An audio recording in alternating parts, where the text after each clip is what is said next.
여러분 안녕하십니까? 비록 한국의 대다수 정치인들이 죄와 분열에 대한 인식 없이 그리고 사회와 국가에 대한 책임감 없이 살아가고 있지만은 이런 현실 속에서 그래도 한강 작가와 같은 인물들을 통해서 우리가 희망을 찾을 수 있습니다. 어제 뉴스에 그 한강 작가의 베지테리안 그 노벨 문학상 소식을 들었습니다. 그분의 큰 성취를 또 기대합니다. 무엇보다도 절망적인 사회 분위기 속에서 그렇게 정신적으로 살아있는 분들이 아직도 존재하고 있다는, 별과 같은 존재가 있다는 것에 상당히 희망을 가졌습니다.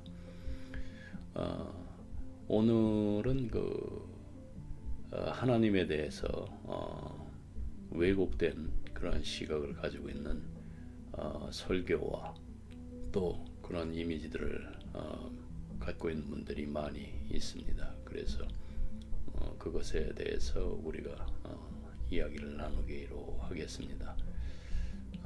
오늘날의 설교는 종종 나무는 보고 숲은 보지 못하는 그런 설교나 아니면은 현대 믿는 사람들이나 믿지 않는 일반인들에게 공감되지 않는 신학적 용어가 가득합니다. 설교자들에게는 그들이 과거의 성도들과 같은 하나님을 섬기고 있을 뿐만 아니라 그들에게 많은 의미가 있는 표현들을 사용하고 있다는 것은 좋은 일입니다. 그러나 현대 청중, 예를 들어서 그들의 목소리가 닿을 수 없는 곳에 있다면은 제가 보기에는 설교자는 과거를 사랑하고 있는 것 같다, 이런 느낌을 많이 받습니다. 그러한 설교자들의 말에는 울림과 감동이 있을지 모르지만 그것은 과거의 아름다운 감동이며 오늘날의 문제와 조금 관련이 없는 것처럼 들리는 부분도 참 많이 있습니다. 기독교 교육에 의해 길들여진 사람들에게는 평균적인 교회 예배가 어느 정도 만족스러울 수 있습니다. 어쩌면 그들은 오랜 연습을 통해 발전하면서 전달하고 있을지도 모릅니다. 그러나 그러한 배경 없이 자란 오늘날의 평범한 젊은이들에게는 전통적인 기독교 예배가 낯설고 시대에 뒤떨어진 것으로 또 보일 수도 있습니다. 그들의 마음을 자극할 하나님에 대한 생각은 온유하고 온화한 그러한 유형일 것입니다. 초대교회의 하나님도 창칼 들고 전쟁하던 시대에도 또 원자폭탄이 떨어지던 시대의 하나님도 에너지와 또 지혜 그리고 오늘날의 사랑의 하나님 같은 하나님이십니다. 하나님의 다른 특성을 희생하면서 한쪽 면으로 치우치게 희화화될 때 우리는 기괴한 왜곡을 얻게 됩니다. 병적으로 감상적이 됩니다. 특히 온유하고 온화한 생각의 위험은 두 가지로 축약할 수가 있습니다. 첫째, 그리스도인들은 그리스도의 성품이 영원하신 신성의 성품을 시공간적으로 정확하게 묘사한다고 믿기 때문에 하나님에 대한 옹졸하고 좁은 감상적인 개념으로 이어지기가 쉽습니다. 이에 대해서 요점만 간단하게 설명을 드리겠습니다. 감정적 기제가 자신보다 이렇게 덜 발달된 신을 숭배하도록 강요받는 어떤 성숙한 그런 정신의 어른들의 감정은 사실 불가능합니다. 무슨 말인고 하니 성숙한 어른이 자신과 인간적인 감정의 교류나 이해가 덜 발달된 신을 숭배하도록 강요받는다면 이것은 내면적인 갈등을 초래할 수 있습니다. 사람은 일반적으로 마음의 감동으로 존경할 수 있는 대상을 숭배하게 되며 그렇지 않을 경우에 신앙적 위기가 올 수가 있습니다. 두 번째 위험은 기독교인들에게 하나님은 사랑이시다라는 것이 자명한 사실이기 때문에 가장 무섭고 아름다운 이 덕목이 타락하고 값싸게 여겨질 수 있다는 것입니다. 신에 대한 온유하고 온화한 개념은 쉽게 간파될 수 있는 것처럼 보이지만 경험에 따르면 그것이 많은 기독교인의 의식 수준 아래에서 작용하고 있으며 특히 그 어린 시절에 주 예수에 대한 그 감상적인 태도로 주어지는 것이 대다수입니다. 그러한 사람들은 사랑이 무엇인지에 대한 잘못된 고려로 인해서 자신의 행동, 심지어 생각까지도 때로는 방해를 받습니다. 그들은 온유하고 온화한 신에게 죄를 짓는다는 두려움 때문에 비판적 능력을 사용할 수도 없고 명백한 진실을 말할 수도 없고 동료들을 자연스럽게 만날 수도 없습니다. 비기독교인들에게 그들은 비현실적이거나 심지어 위선자로 보이는 반면에 그들은 다른 사람들에게 보여주려고 하는 그 사랑은 너무나 자주 현실을 애처롭게 왜곡합니다. 다른 감상주의자들처럼 온유하고 온화한 신도 실제로는 잔인합니다. 그리고 어린 시절부터 그에 의해 삶이 지배되었던 사람들은 결코 자신의 그 진정한 자아를 발전시키는 것이 허용되지 않았습니다. 강제로 사랑해야 하는 그들은 결코 자유롭게 사랑할 수 없습니다. 언급해야 할 이 거짓된 신의 숭배에 또 다른 파생물이 있습니다. 그것은 우리가 이야기하는 미덕인데요. 소위 성스러운 덕이죠. 그 성스러운 덕이라는 감상적인 기독교 이상입니다. 우리는 진정한 성자, 그는 평생 누구에게도 해를 끼치는 것을 본 적이 없었고 누구에게도 비방하는 말을 한 적이 없었습니다. 그분은 사람들에게 서로 판단하지 말라고 가르친 것은 사실이지만은 악을 눈감아주거나 다른 사람들이 험없는 척 해야 한다고 결코 제안하지 않았습니다. 그분 자신은 인간의 그 장밋빛 비전에 빠지지 않았습니다.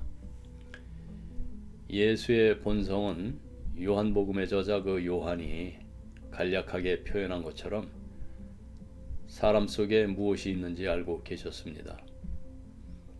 우리는 그분이 사랑하는 단어를 변함없이 사용하거나 선전했다고 상상할 수도 없습니다. 진실을 말하는 것, 진리를 말하는 것, 그것이 청중을 듣기 좋게 만드는 것보다 분명히 그리스도께는 더 중요했습니다. 그러나 마찬가지로 분명하게 사람에 대한 그리스도의 진정한 사랑은 그에게 지혜와 동정심을 주었습니다. 그분은 행동하는 사랑이셨지만 온유하고 온화하지는 않으셨습니다. 모든 우상들 중에서도 아마 영계에서는 100%의 그 진짜 신보다도 더 큰 골칫거리는 없을 것입니다.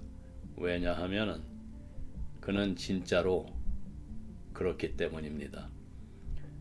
하나님은 완전하시고 피조물들에게 온전한 충성을 요구하시기 때문에 하나님을 섬기고 기쁘게 하고 경배하게 하는 가장 좋은 방법은 절대적인 100% 표준을 세우고 그것을 살펴보는 것이라고 쉽게 주장할 수 있겠습니다. 그래서 우리는 그들에게 순종합니다. 결국 그리스도께서는 너희도 완전하라고 말씀하지 않으셨습니까?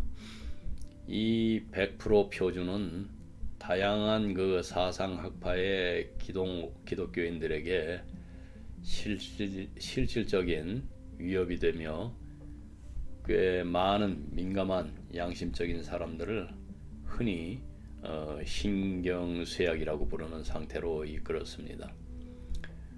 그리고 그것은 완전한 자유를 누리는 삶이 불안한 노예 생활이 되었음을 어렴풋이 깨닫게 되는 그 더 많은 그리스도인들의 삶에서 기쁨과 자발성을 빼앗아 갔습니다. 아마도 이 완벽해지려는 100% 진짜 신을 끔찍한 폭군으로 여길 사람은 특정 배경과 기질을 가진 사람들일 것입니다. 젊은 운동선수와 같은 그 외향적인 사람들은 100% 순수하고 정직하고 또 사랑스럽고 사심이 없다고 주저함 없이 말할 수 있지만 그가 그런 사람이기 때문에 그는 100%가 무엇을 의미하는지 전혀 모를 것입니다.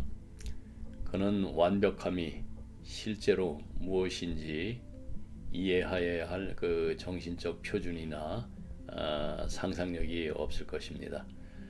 그는 자신의 동기를 분석하거나 자신의 행동을 감독하기 위해서 인공적인 양심을 구축하거나 자신의 삶과 노력과 관련해서 100% 완벽함이 문자 그대로 무엇을 의미하는지에 대한 그 무서운 정신적 그림에 대해서 직면할 유형은 아닙니다. 그가 말하는 100% 순수하고 정직하다는 것은 그가 진심으로 아는 만큼만 순수하고 정직하다는 것일 거예요. 그러나 한편 성실하고 예민하며 상상력이 풍부하고 자신감이 좀 다소 부족하고 자기 성찰에 관심이 있는 사람은 100% 완벽함을 참으로 두렵게 여길 것입니다. 그것을 하나님의 요구라고 생각할수록 그는 더욱 죄악되고 비참해지며 자신의 막다른 골목에서 벗어날 길을 찾을 수 없게 됩니다. 만약 그가 100%를 줄인다면 그는 자신의 영적 비전을 배반하는 것이며 그를 도우셨던 그 하나님이 그가 상상한 대로 엄청난 요구의 창시자가 됩니다. 그가 자주 무너지는 것은 당연합니다. 비극은 흔히 자신들이 끼치고 있는 해악을 말 그대로 상상할 수 없을 정도로 상대적으로 둔감한 사람들이 민감한 사람들의 삶에 100% 신을 도입한다는 것입니다. 그러면 탈출구는 무엇이 있습니까? 내게 배우라. 그 그리스도의 말씀이 가장 좋은 단서를 제공을 합니다. 현대의 열렬한 기독교인 중 일부는 기독교를 마치 공연으로 가져가는 경향이 있습니다. 그러나 그것은 원래와 마찬가지로 여전히 삶의 방식이며 어떤 의미에서도 주변의 이익을 위해 행해진 그 공연은 아닙니다. 배운다는 것은 성장을 의미합니다. 실수를 저지르고 바로잡는 것을 의미합니다. 이상을 향한 꾸준한 그 상향적 전진을 의미합니다. 그리스도께서 인간에게 전진하라고 명령하시는 완전함은 바로 이 이상입니다. 현대의 그 고압적인 어떤 기독교인 집단은 즉시 적용되는 일련의 그 규칙으로 100% 완벽함을 그 강요하고 싶어 합니다. 충실하게 그 추구하여야 할 빛나는 그 이상으로 서가 아니고 그의 지름길은 실제로 상상력이 없는 사람들을 마땅히 그 만족시키기도 전에 만족하게 만들고 상상이 있는 사람들을 절망으로 좀 몰아넣습니다. 기독교 진리에 대한 그러한 왜곡은 멍에가 가볍다, 자신의 짐은 가볍다고 말씀하신 분에게서 나온 것일 수가 없으며, 오랜 세월의 신앙 경험을 거친 후 이미 도달했거나 이미 완벽해진 것처럼이 아니라 표적을 향해 나아갔다고 선언한 그 예수님의 최고 추종자 사도 바울에게서도 나올 수가 없습니다. 그러나 100% 기독교에 의해 산만해지지 않은 사람들에게도 완벽함에 대한 동일한 환상이 그들의 마음속에서 신으로 위장되어 있을 수 있습니다. 그것은 환상이기 때문에 마비와 좌절감을 유발합니다. 우리가 나중에 볼 수 있듯이 진정한 이상은 그 자체와 유사성을 자극하고 격려하고 생성합니다. 우리가 신을 믿는다면 우리는 당연히 신이 완벽하다고 믿어야 합니다. 하지만 우리는 구어체로 말하자면 신이 완벽함보다 덜한 것에는 관심이 없다고 생각해서는 안 됩니다. 만약 그렇다면 인류는 아주 불쌍할 것입니다. 그리스도인들은 하나님의 야망이 그분의 자녀들의 온전한 사랑과 충성심을 소유하는 것이라고 진실되게 말할 수 있지만, 그들이 그분께 완벽한 헌신을 드릴 준비가 될 때까지 그분께서 그들과 아무런 거래도 하지 않으실 것이라고 생각하는 것은 단지 그 100%의 신, 완벽한 신의 또 다른 표현일 뿐입니다. 결국 교만하고 안주하는 사람을 제외하고는 누가 자신이 사랑에 완전히 굴복했거나 개종했다고 주장할 수 있겠습니까? 그리고 누가 탕자의 아버지가 탕자의 영적 지수는 정말 낮은 수치였나요? 신은 참으로 완벽하지만 그는 완벽주의자가 아니고 100%는 신이 아닙니다. 기독교 비평가들은 종교적 신앙이 심리적인 도피주의의 한 형태라고 종종 주장합니다. 그들은 성인 생활의 그 문제점과 요구사항이 자신에게는 너무 많다고 생각하는 사람이 자신을 사랑하는 부모, 즉 신이라고 부르는 부모를 상상함으로써 어린 시절의 그 편안함과 의존성으로 돌아가려고 시도한다고 이렇게 주장을 합니다. 그러한 공격을 위한 탄약이 많이 준비되어 있다는 것을 인정하고 잘 알려지고 사랑받는 그 찬송가의 몇 구절이 명백한 그 예를 제공을 합니다. 한번 같이 보겠습니다. 예수님, 내 영혼을 사랑하시는 분이요, 물이 가까이 흘러가고 폭풍우가 여전히 거세질 때에도 저를 당신의 품으로 데려가소서. 오 나의 구세주여, 저를 숨겨주소서.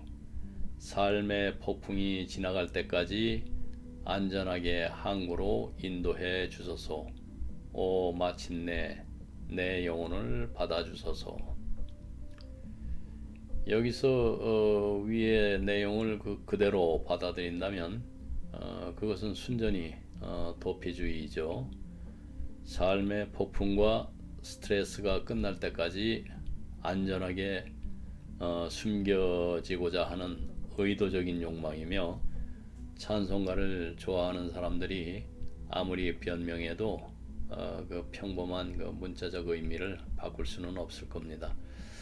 이것이 진정한 기독교라면 도피주의, 또 감정적인 미성숙, 유치한 퇴보라는 비난을 솔직히 인정해야 한다는 것을 거의 부인할 수는 없을 것 같습니다. 하지만 이 도피의 신이 꽤 흔하지만 진정한 기독교의 행로는 매우 다른 방향으로 설정되어 있습니다. 아무도 그 창시자가 통찰력, 생각, 가르침 또는 행동에서 미성숙했다고 비난하지 않을 것이고, 기독교회의 그 역사는 다음을 제공을 합니다. 신앙에서 심리학자들이 통합이라고 부르는 것을 발견했을 뿐만 아니라 그 어려움과 위험에 대처하는 방식이 도피주의라는 조롱을 완전히 우스꽝스럽게 만드는 소심하고 반쯤 발달된 성격의 그 수천 가지 사례가 있습니다. 그렇다면 기독교에는 적대적인 사람들이 도피주의라고 부르는 그 합법적인 요소가 있을까요? 진정한 그 기독교 전통, 특히 기독교 성인들의 선두에 있는 사람들의 전기는 여러 시대를 거쳐서 그 영웅적인 남녀가 신에게서 피난처와 힘을 찾았음을 보여줍니다. 그러한 영적 지위를 가진 사람들이 모두 유치한 그 퇴보의 영향을 받았다고 생각하는 것은 터무니없는 일이고, 우리는 그 설명을 좀 멀리서 찾아야만 합니다. 여러 현대 심리학자들은 성격을 무너뜨리고 파괴하는 것은 삶의 외적인 그 폭풍과 스트레스가 아니라 내적인 그 갈등과 비참함이라고 잘 말했습니다. 만약 사람이 마음이 행복하고 안정적이라면 그는 보통 자신의 성격 밖에 있는 어려움도 열정을 가지고 대처할 수 있습니다. 예를 들어서 행복하게 결혼해서 매일 행복한 가정으로 돌아갈 수 있는 사람은 외적인 시련과 긴장에 의해 그 실패할 가능성이 적습니다. 하지만 같은 사람이 예를 들어 결혼 생활이 무너지고 실제로 그의 활동의 중심이 파괴된다면은 아주 쉽게 산산조각이 나고 삶이 자신에게는 너무 힘들다고 느낄 수 있습니다. 이제 그리스도인들은 바로 이 안전한 중심이 하나님에 대한 믿음이 제공한다고 주장을 합니다. 진정한 그리스도인은 온갖 엄격하고 위험한 활동에 나설 수 있고 나섭니다. 하지만 그는 항상 자신이 힘과 활력, 회복을 위해서 돌아갈 수 있는 완전히 안정적이고 변하지 않는 운영 중심이 있다는 것을 압니다. 그런 의미에서 그는 하나님께 도피합니다. 그는 삶의 의무나 부담을 피하지는 않지만은 그의 도피 그 자체가 삶의 긴장과 어려움에 대한 일상적 참여의 밸런스를 균형을 유지합니다. 그러나 그리스도인이 하나님과 의식적으로 접촉하기 위해 주기적으로 은퇴하는 것에 대해서 말해야 하므로 어떤 사람들에게 너무나 흔한 하나님에 대한 부적절한 생각으로 돌아가 보도록 하지요. 즉 우리가 인생의 폭풍이 지나갈 때까지 그 가슴 속에 숨을 수 있는 하나님 말입니다. 실제로 무의식적으로 아버지나 어머니를 대신할 사람을 찾고 있는 사람들은 끊임없이 연습하면 바로 그런 편리하고 편안한 신을 쉽게 상상할 수 있습니다. 그들은 그를 예수라고 부르고 그에 대한 멋진 찬송가를 쓸 수도 있고, 그는 복음서의 예수가 아니죠. 그는 확실히 그의 품으로 향하는 감상적인 비행을 막았을 것이고, 종종 사람들에게 나가서 가장 어렵고 힘든 일을 하라고 말했을 것입니다. 그의 이해와 동정심은 그를 필요로 하는 사람들에게 항상 제공되었지만은 복음서에 나오는 그의 성격에 대한 일반적인 인상은 사람들을 더 충만한 이해와 성숙으로 인도하는 사람입니다. 그는 그들이 삶에서 벗어나도록 격려하기는커녕 자신의 말로 더욱 풍부한 삶을 가져다 주러 왔고, 결국 그는 가장 강인한 마음도 낙담시킬 수 있는 일을 수행하도록 그의 추종자들을 내버려 두었습니다. 원래 기독교에는 탈출, 도피주의의 오점이 전혀 없었습니다. 하지만 오늘날 어린 시절의 편안한 보호를 영속시킴으로써 이 특정한 부적절한 신을 유지하려는 사람들은 아마도 모르게 많은 해를 끼칠 것입니다. 몇 가지 예를 좀 들어보겠습니다. 그들은 스스로 성장하는 것을 막습니다. 그들이 하나님께서 실제로는 내 이름으로 나가라고 말씀하시는데도 나에게로 오라고 말씀하시는 것으로 생각합니다. 그렇게 생각하는 한 그들은 영적인 근육을 키우거나 올바른 종류의 독립성을 개발하는 것을 막고 있습니다. 그들은 자신들이 헌신한다고 믿는 그 대의에 대해 거의 아무것도 성취하지 못한다는 사실입니다. 두 번째로는 다른 사람들에게 품에 안기는 종류의 그 경건함을 감염시킴으로써 그런 경향이 있는 사람들이 유치하게 남아 책임을 회피하도록 쉽게 조장할 수가 있습니다. 그리고 세 번째로는 비평가들에게 도피주의의 살아있는 예를 제공함으로써 그들은 진정한 신앙을 잘못 표현하고 자연스럽게 감상적인 그 예술을 받아들이고 싶어하지 않는 그 심리적으로 성숙한 사람들을 좀 밀어내는 책임이 있습니다. 그리고 네 번째로는 직접 대면해서 극복하기보다는 상처를 덮음으로써 그들은 기독교 메시지의 함축이 절실히 구원이 필요한 인간의 그 삶과 활동의 전체 영역에 영향을 미치지 못하도록 이렇게 막습니다. 고인이 된 오스월드 챔퍼스라는 분이 계세요. 주님은 나의 최고봉이라는 책을 쓰신 분인데, 그분이 한때 그리스도인은 예수의 품에 숨는 것이 합당치 않다. 그의 생각이 두통을 주기 때문이다. 이렇게 주장을 했는데, 이는 이 문제의 측면을 아주 깔끔하게 요약한 것입니다. 그래서 초기 교회에 가해진 그 조롱은 그리스도인들이 거의 모두 범죄 또는 타락한 노예 계층에서 나왔다는 것이었습니다. 그 주장에 담긴 진실의 양에 대한 답은 자신이 죄인임을 아는 사람들과 인생이 얼마나 힘들 수 있는지 아는 사람들이 죄 많은 사람과 억압받는 사람에게 해결책을 제시하는 복음에 자연스럽게 반응할 가능성이 선한 사람이라고 생각하고 인생의 많은 잔인함으로부터 편안하게 보호받는 사람들보다 더 높다는 것입니다.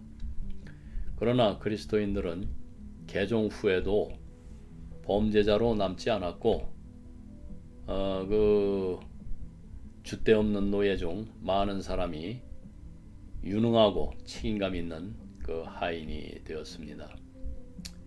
오늘날 조롱거리가 기독교인들이 되는 것은 기독교의 메시지가 심리적으로 미숙한 사람들만 끌어들인다는 것인데, 그 비난이 설령 사실이라 하더라도 그 대답은 자신이 10점 만점에 6점이나 7점이라는 것을 아는 사람들이 심리적 통합, 즉 다른 것들 중에 하나를 제공하는 복음에 반응할 가능성이 더 높다는 것입니다. 여러분들의 이해와 이 문제를 깊게 생각해 보기로 하고 오늘은 여기까지 하겠습니다. 기도하겠습니다.